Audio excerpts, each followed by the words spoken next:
é a questão da identidade adventista, mais especificamente a formação dessa identidade, o período inicial da história da igreja e como nós nos tornamos aquilo que somos. E você vai perceber que eu sou apaixonado por esse tema. E talvez até alguns de vocês já tenham ouvido eu falar sobre aspectos disso. Eu sempre procuro alterar alguma coisa ali para que a gente possa ter uma reflexão assim de ângulos diferentes, embora a nossa mensagem seja sempre a mesma. A nossa doutrina, a nossa identidade está baseada, fundamentada na Bíblia. A tal ponto que os pioneiros diziam: nós não temos outro credo, ou seja, outra regra de fé, a não ser a palavra de Deus. E Ellen White mesmo diz que se alguma doutrina nossa não tem fundamento bíblico, ou não faz de Cristo o seu centro, alguma coisa está equivocada e tem que ser corrigido. Portanto, essa é a grande plataforma nossa. Nós não somos os únicos a alegar isso. Em realidade, a palavra de Deus foi o fundamento de todos os grandes movimentos genuínos ao longo da história humana. Eu gostaria de destacar apenas algumas ideias sobre isso. E em relação com a maneira como Deus trabalha na história humana, eu gosto muito desta declaração de D'Aubigné, na versão em português, publicada no Brasil, volume 1, página 55, diz que existem duas grandes leis pelas quais Deus governa: o seu relacionamento com a história humana e com a igreja, o seu povo. Em primeiro lugar, ele prepara lenta e calmamente o cenário para aquilo que ele vai realizar. E para isso, segundo D'Aubigné, ele tem os séculos.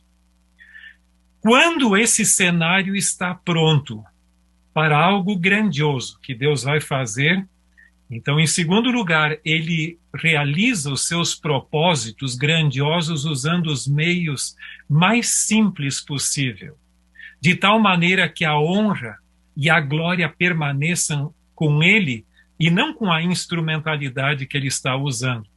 Você sabe muito bem que os apóstolos de Cristo e discípulos, com poucas exceções, eram pessoas humildes, camponeses até. A mesma coisa aconteceu no período da Reforma, embora você tivesse reformadores com preparo acadêmico como Lutero, Calvino, etc. Mas os nossos pioneiros eram pessoas simples também. Mas eles tinham um grande apego a Deus, sua palavra, e também um compromisso com a oração, pedindo a iluminação do Espírito Santo.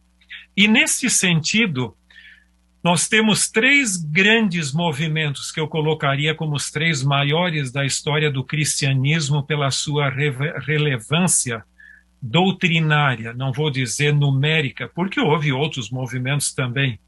O primeiro deles, o surgimento do cristianismo. E eu coloco o ano 31, da crucifixão de Cristo, como nós cremos que ocorreu no ano 31, que foi realmente o ponto de divisão da história humana. Depois, quando o cristianismo havia perdido sua identidade original, nós temos o grande movimento da Reforma Protestante, e ali foi quando Lutero fixou as 95 teses na porta do castelo de Wittenberg. Então, esse é um marco muito importante, muito grande. Ainda no passado, a minha última viagem internacional, antes da pandemia, foi para Wittenberg, e a gente visitou os lugares históricos. Agora, quando o protestantismo caiu também numa espécie de secularização e perdeu muito de sua base bíblica, surgiu o movimento adventista como um movimento de restauração da verdade e outra vez fundamentado sobre o grande alicerce da palavra de Deus. Agora, você podia me perguntar, tá certo, e qual é, então, a identidade adventista? O que nós temos a oferecer ao mundo religioso que outros movimentos não têm? Isso não é uma questão de orgulho espiritual. é uma questão simplesmente de um compromisso. E quanto maior o conhecimento que você acumula, maior a sua responsabilidade. Bom, vamos avançar. No estudo da Bíblia, há dois textos que marcaram o fundamento da nossa identidade adventista. Lógico, não são os únicos, há outros, mas esses foram fundamentais. Daniel 8,14, até 2.300 tardes e manhãs, e o santuário será purificado. E Apocalipse 14, 6-12, nós temos as 3 mensagens angélicas.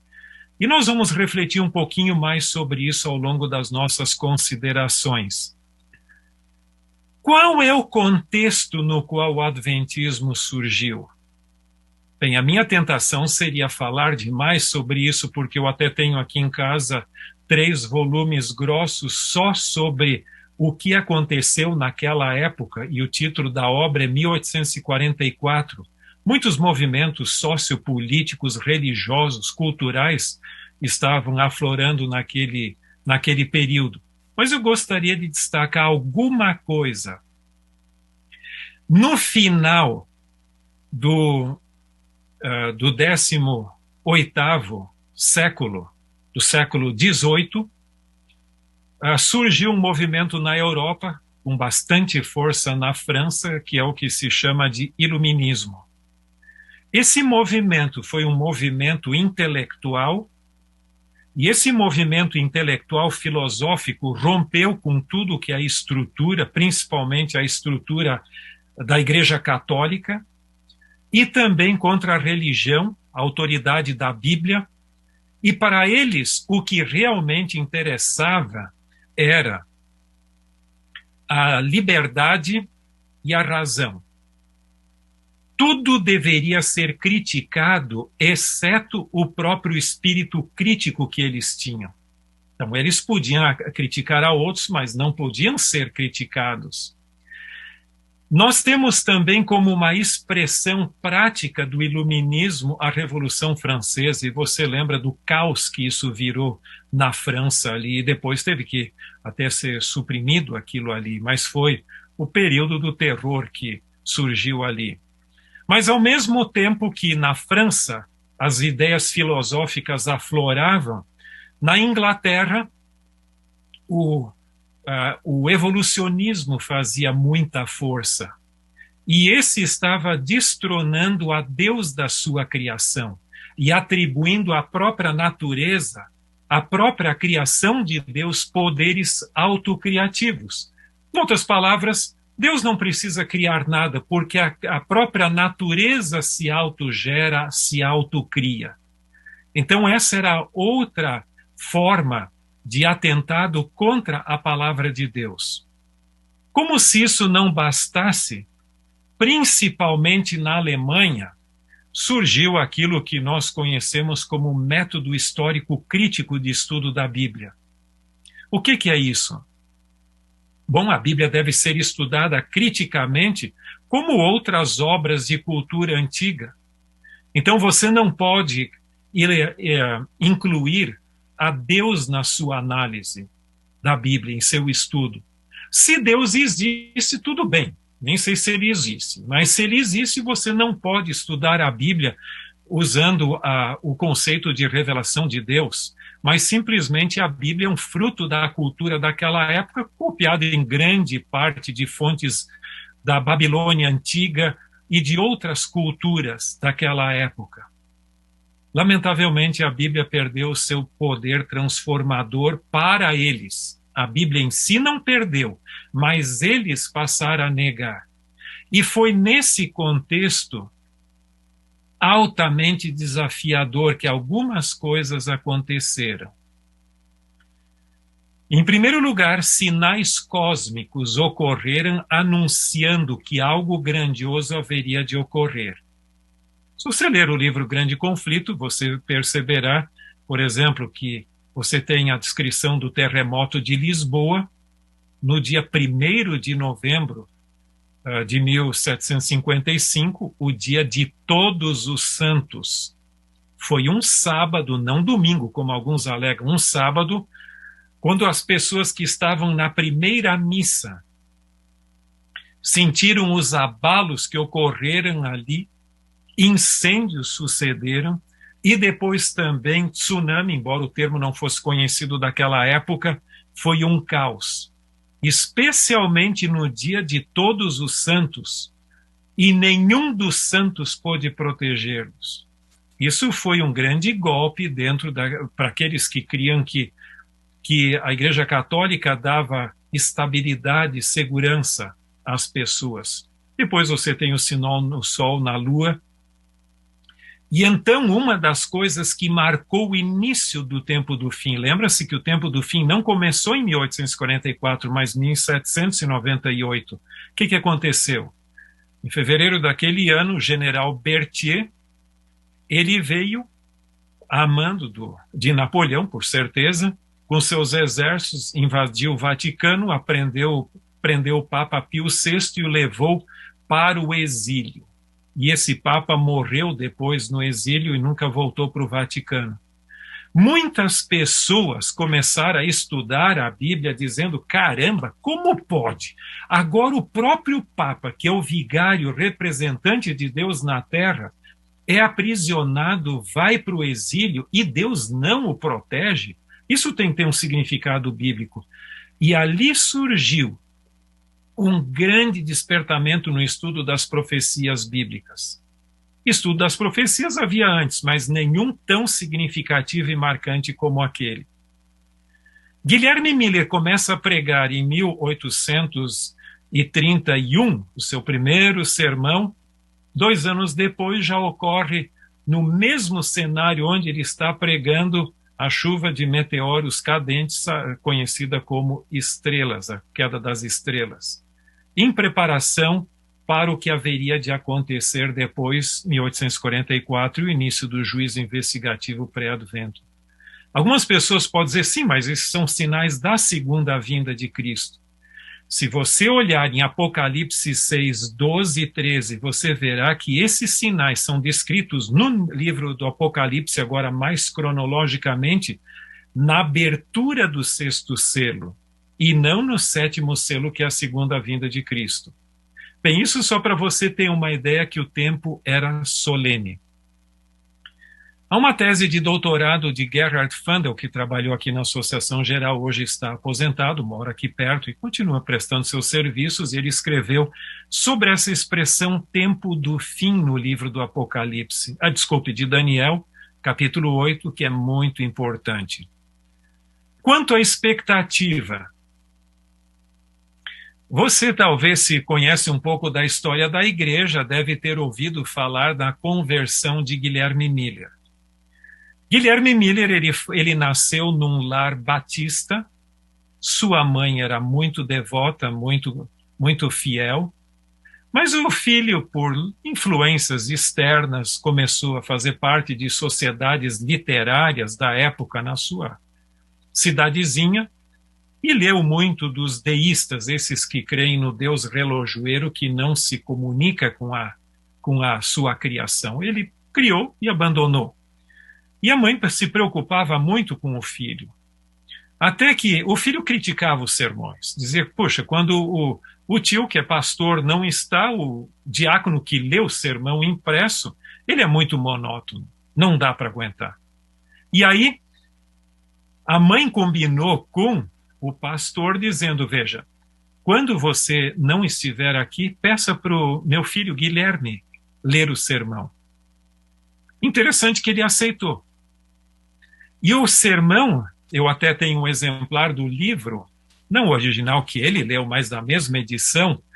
Nesse livro ali de sermões, ele leu o sermão de número 8, que falava sobre o dever dos pais para com os seus filhos. Eduque o filho no caminho que deve andar e ele não se desviará dele, de acordo com Provérbios. Enquanto ele lia, o Espírito Santo tocou na sua vida e no meio da leitura ele se tornou tão emotivo que ele não conseguiu terminar e desistiu da leitura. E depois ele diz que em Jesus eu encontrei um amigo. Depois disso, ele começou a estudar a Bíblia texto por texto, começando em Gênesis 1:1 e terminando no livro do Apocalipse. Só que quando ele se deparou com os elementos proféticos da Bíblia, que não são tão fáceis de compreender, ele teve que estudar um pouco mais a fundo. Ele se deparou, obviamente, com Daniel 8:9-14. E aí você tem a descrição, em primeiro lugar, de um poder que profanou o santuário. E depois, a descrição da purificação. Eu não vou entrar nesses detalhes, senão o tempo não será suficiente, temos que ficar nos nossos 40 minutos aqui. Mas aqui você tem um texto fundamental, que um poder surgiria, que haveria de profanar todo o sistema do santuário. Mas depois viria essa purificação. E ele chegou a uma conclusão, e escreveu em um artigo em maio de 1843, que no sistema do santuário haviam as festas, como você sabe. Se você lê, por exemplo,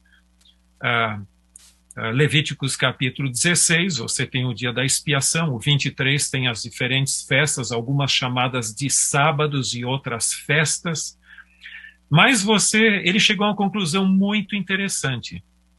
Ele diz que as festas judaicas da primavera se cumpriram na primeira vinda de Cristo.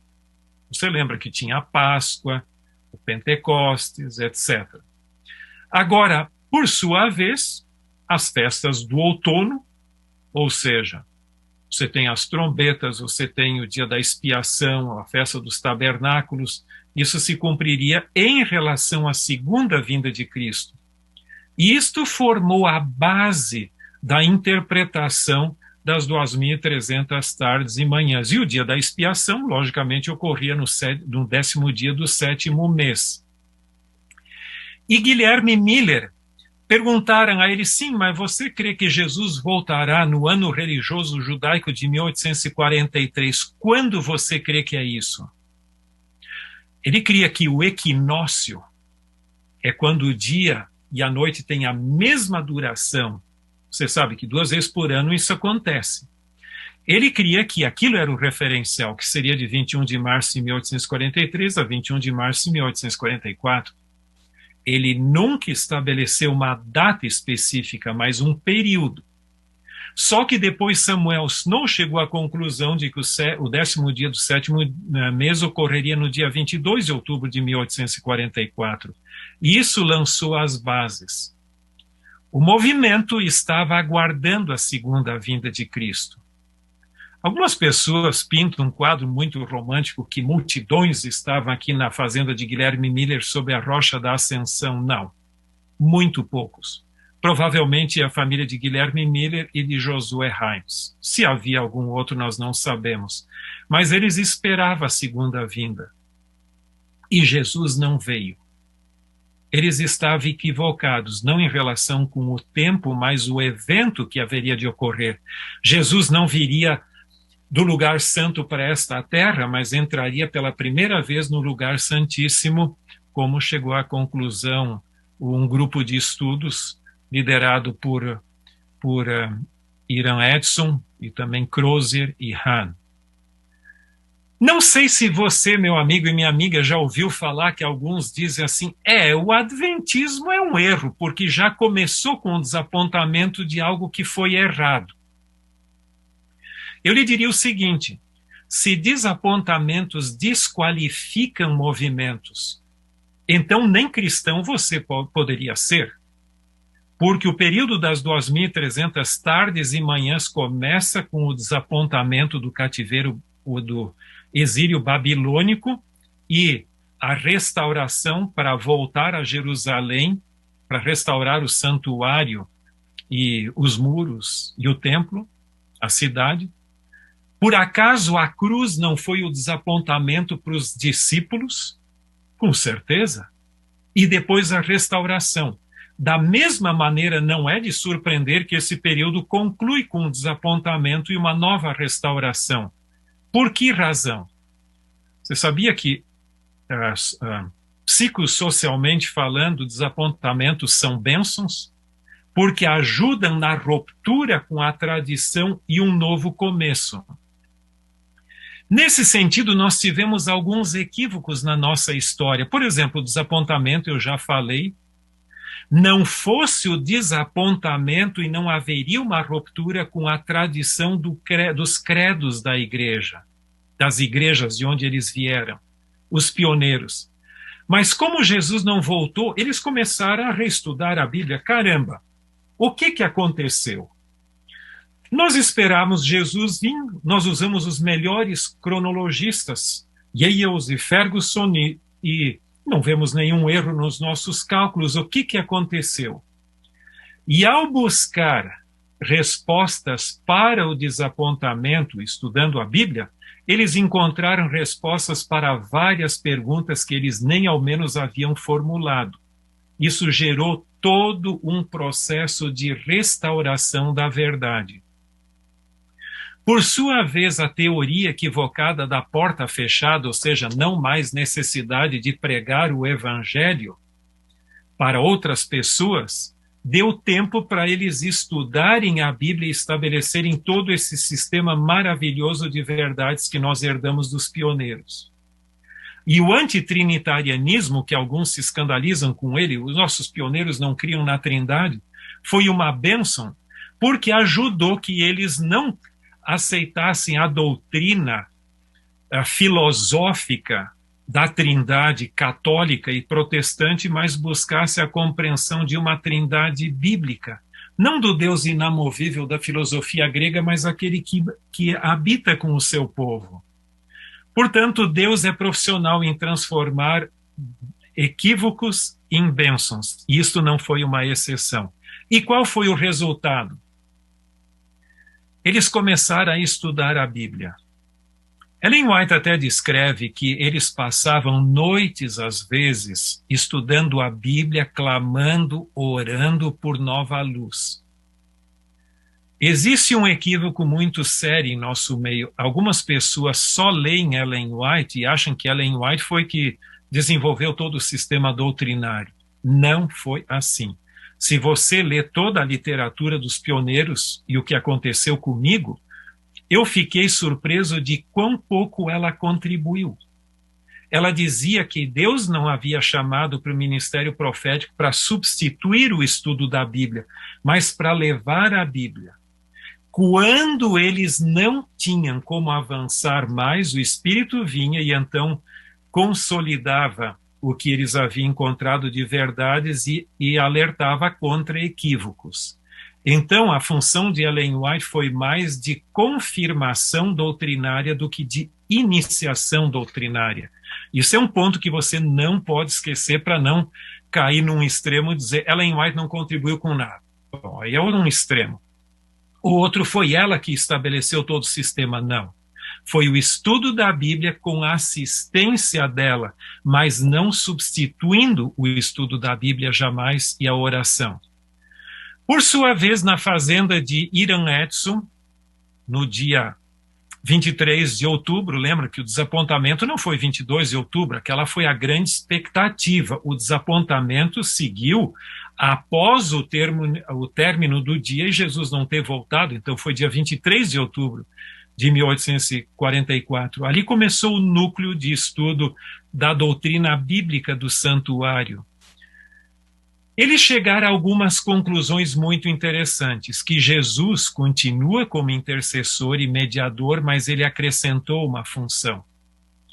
Não se esqueçam que a expressão juízo investigativo não começou ali, começou mais tarde a ser usada, mas eles sabiam que havia uma nova fase que Jesus estava desempenhando. Agora, algumas declarações de Ellen White. No livro Grande Conflito, há uma declaração bastante conhecida, onde ela diz: o assunto do santuário foi a chave que desvendou o mistério do desapontamento de 1844, revelou um conjunto, em inglês o termo é sistema, completo de verdades, ligadas harmoniosamente entre si e mostrando que a mão de Deus dirigiu o grande movimento do advento e apontara novos deveres ao trazer à lume a posição e obra do seu povo. Por que o santuário é tão importante? Você poderia acrescentar outras razões, mas eu gostaria de destacar só 3. Em primeiro lugar, é a morada de Deus.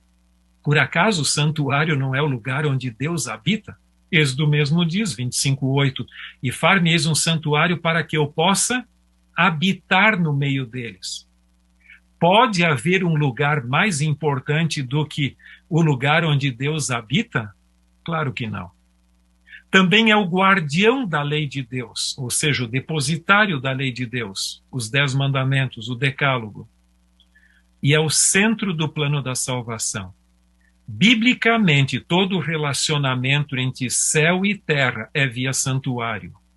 Assim foi no Antigo Testamento e no Novo Testamento também. Você tem muitos textos, mas eu só mencionei, ali só coloquei Hebreus 4, 14 a 16, diz que você tem problemas existenciais, vá junto ao trono da graça, que está no santuário, e busque socorro para a ocasião oportuna. Ellen White continua, a verdade para esse tempo é ampla em seus contornos, de vasto alcance, abrangendo muitas doutrinas. Estas, porém, não são unidades destacadas de pouco significado, são unidas por áureos fios, formando um todo completo, tendo a Cristo como centro vivo. Que declaração maravilhosa! Então, as mensagens, as doutrinas não são isoladas, elas são todo unido em Cristo. Isso é que faz toda a diferença. Essa é a minha declaração predileta de Ellen White, onde ela diz, Cristo, seu caráter e obra. Então, não é a pessoa mística de Cristo apenas, mas o que ele é e o que ele faz. É o centro e a circunferência de toda a verdade. Ele é a cadeia que liga as joias de doutrina. Nele se encontra o inteiro sistema da verdade. Você percebeu que Ellen White enfatiza que a nossa mensagem não é uma pilha de tijolos, mas é uma sólida parede? Qual é a diferença entre uma pilha de tijolos e uma parede? Bem, é muito simples. Para você que já viu uma construção de uma casa, você pode colocar pilhas de tijolos, muito fácil de derrubar, porque eles não têm nada que conecta. Agora, uma parede é muito mais sólida, porque o que sustenta é a argamassa, ou seja, o cimento que une um tijolo ao outro. Se nossa doutrina é um sistema, nossa mensagem é um sistema doutrinário, o que seria essa argamassa que une todas as demais doutrinas? Estudando detidamente o assunto, eu cheguei à conclusão que a nossa mensagem não tem um fator apenas que integra, ou seja, o cimento que une os tijolos das doutrinas, mas tem 2, o santuário e as 3 mensagens angélicas. Ao longo da história humana, sempre a mensagem bíblica foi integrada pelo santuário. Mas em restauração final da verdade para a segunda vinda de Cristo, a pregação das 3 mensagens angélicas restaurou esse sistema de verdades maravilhosas integradas pelo santuário. E você vai ver que cada uma das nossas doutrinas distintivas, a lei e o sábado, o ministério celestial de Cristo, a segunda vinda, a imortalidade condicional do ser humano, o dom profético, foram unidas ao santuário e às 3 mensagens angélicas e formam essa parede sólida da mensagem. Portanto, o todo é muito mais do que a soma das partes. E esse é um ponto que nós não podemos esquecer. Lamentavelmente, muitos não têm essa ideia do todo integrado. Em termos de nossa identidade, aqui eu tenho uma ilustração que eu acho que é significativa, é um gráfico semelhante aos outros, mas você verá que enquanto o santuário está sendo purificado no céu, em preparação para a segunda vinda, sobre a terra, as 3 mensagens angélicas estão fazendo a sua obra, gerando um povo que que creia nessa mensagem e a proclame com entusiasmo ao mundo. E Ellen White, no livro Primeiros Escritos, coloca as 3 mensagens angélicas como degraus de acesso à grande plataforma da verdade. Isso é algo maravilhoso, é lógico, talvez no pouco tempo que a gente tem, nem sempre tudo fica claro, mas você pode estudar por sua conta isso de uma maneira mais detida. Algumas pessoas poderão perguntar, mas escuta, 1844, as 2.300 tardes e manhãs, tem uma base sólida, no caso cronológica, bíblica e histórica? Sim. Aqui tem 3 livros que eu acho que são muito importantes. O primeiro é de Siegfried Horn e Lynn Wood, onde ele trata desse assunto, a cronologia de Esdras 7. Depois há uma tese de doutorado e também o livro de Juarez Oliveira, onde ele fala também da base até astronômica para isso. E se alguém lê em inglês e tem interesse, a biblioteca do NASP Engenheiro Coelho tem esses exemplares e você pode talvez até encontrar na internet. Se você quiser compreender melhor essa questão da integração das doutrinas ao santuário e às 3 mensagens angélicas, aqui estão os materiais que o Dr. Elmer Lima até mencionou, a versão original em inglês e também em português, com os gráficos que eu acabei de mostrar para vocês nessa última edição, foram incluídos. Quais são os desafios para o nosso sistema doutrinário? Bem, eu gostaria de chamar a atenção de vocês para alguns pontos ainda que eu julgo que são muito pertinentes. Em primeiro lugar, o desenvolvimento das doutrinas adventistas, ou o desenvolvimento doutrinário adventista, tem 2 fases bem marcantes. Em primeiro lugar, após 1844, a ênfase estava nas doutrinas distintivas da fé. Por que isso? Todo novo movimento religioso que surge deve justificar a sua existência. Escuta, por que vocês estão começando uma nova igreja? Qual é a contribuição que vocês têm a dar que outros não têm? É lógico, se você só mencionar as semelhanças, isso não vai convencer ninguém, tá bom, mas isso nós também temos. Tem que mostrar o que além do que todos têm, qual é a contribuição a mais que tem. E a outra depois foi também a incorporação das doutrinas evangélicas, como justificação pela fé, a questão da trindade, etc. E ali formou o todo em equilíbrio. Só que ocorreu um pequeno desequilíbrio nessa história. No início, a ênfase estava no santuário e no sistema doutrinário, e depois a ênfase passou para Cristo e suas doutrinas isoladas, quando deveria ser uma somatória de tudo. Esse é um pequeno desequilíbrio, nenhuma doutrina equivocada, de minha perspectiva, mas simplesmente deveria ser mais não, ou isto ou aquilo, mas os 2 juntos. Afinal de contas, quem é o centro da nossa doutrina? É Cristo ou é o santuário? Bom, você podia dizer o santuário, sim, Ellen White fala isso, mas ela também fala de Cristo. Então eu costumo dizer que o centro da nossa mensagem não é Cristo fora do seu santuário, nem o santuário vazio sem Cristo, mas Cristo em seu santuário. Por que não somar em vez de substituir? Aqui é só uma outra forma de ilustrar o sistema doutrinário de Cristo em seu santuário e as doutrinas à volta, doutrinas bíblicas. E dá a impressão hoje que muitos nem compreendem bem a doutrina do santuário e se contentam com doutrinas isoladas. Com base bíblica, com certeza, mas perde aquela força da coerência que um sistema dá.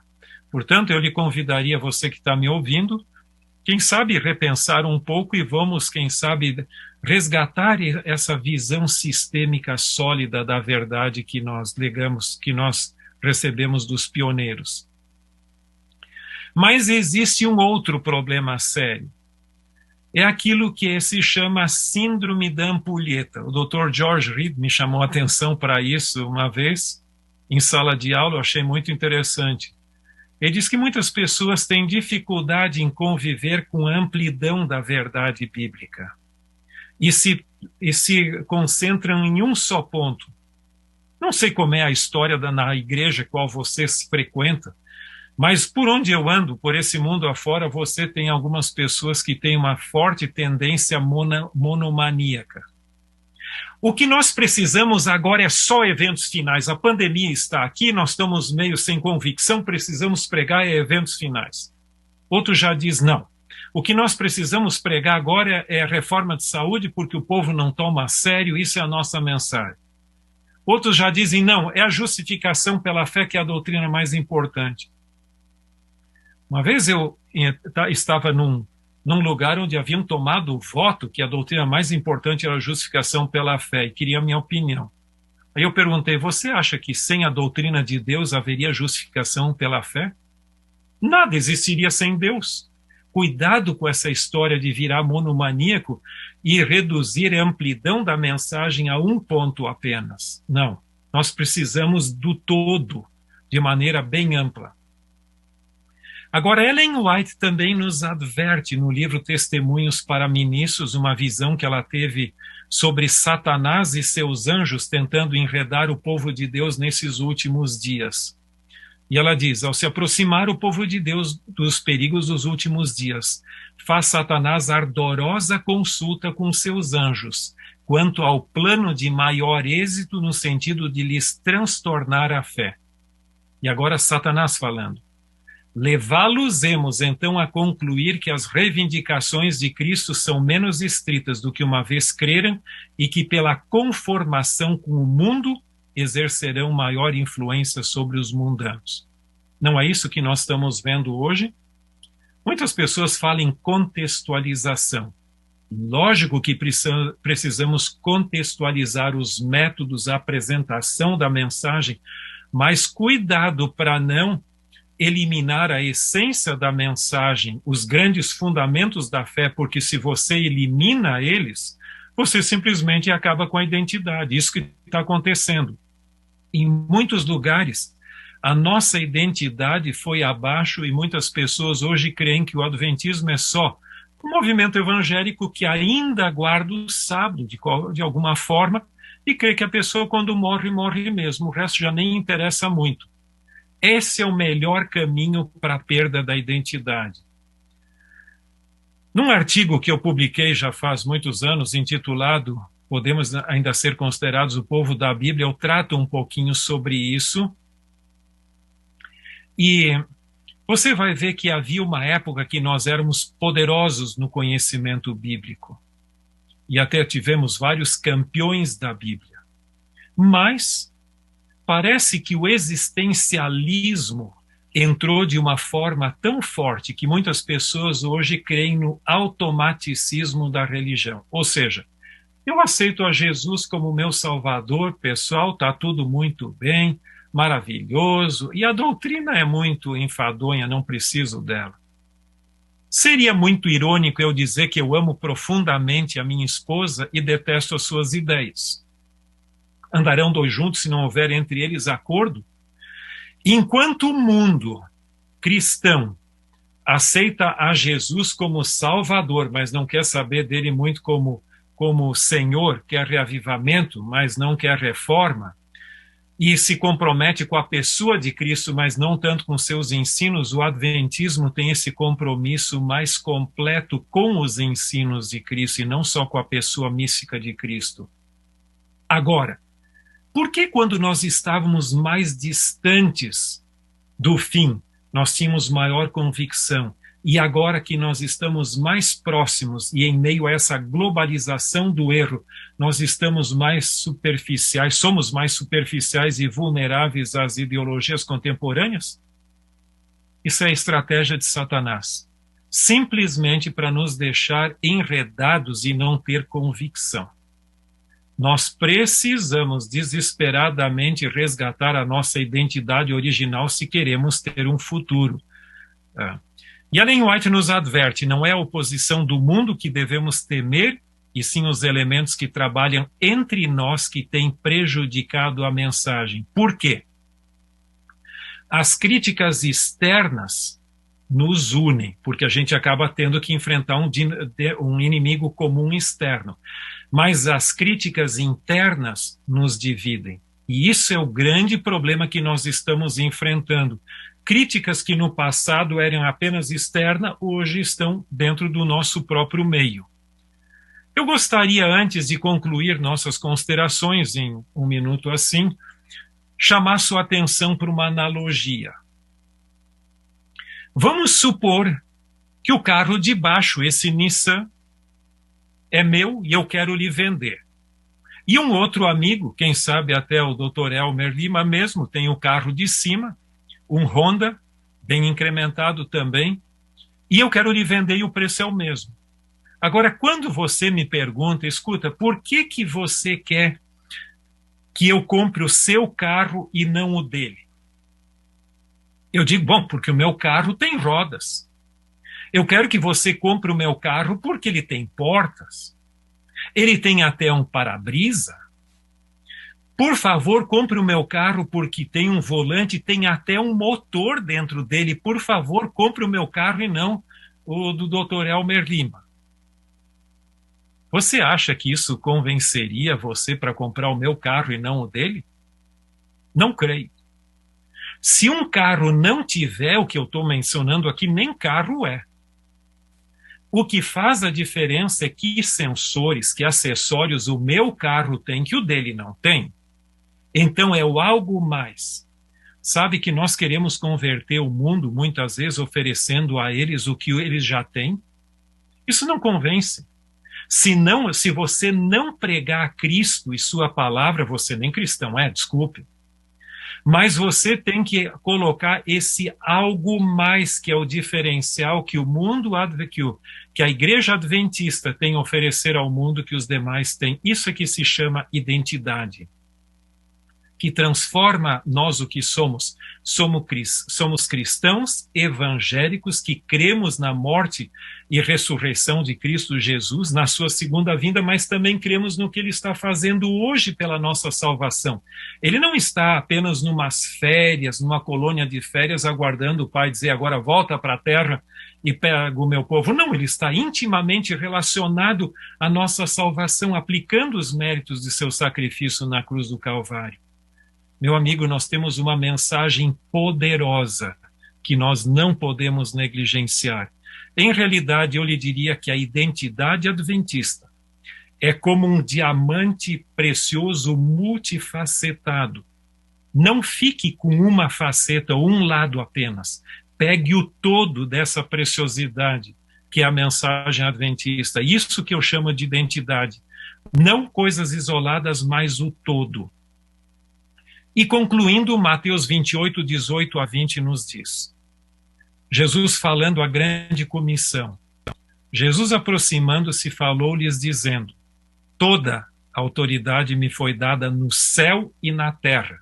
Ide, portanto, fazei discípulos de todas as nações, batizando-os em nome do Pai, do Filho e do Espírito Santo, ensinando-os a guardar todas as coisas que vos tenho ordenado. E eis que estou convosco todos os dias até a consumação do século. Ora, se a comissão de Jesus é ensinar todas as coisas, nós não temos autorização de ficar com parte da verdade ou apenas o que mais nos gosta, nos interessa. Nós temos que ficar com o todo. E que Deus abençoe você e eu.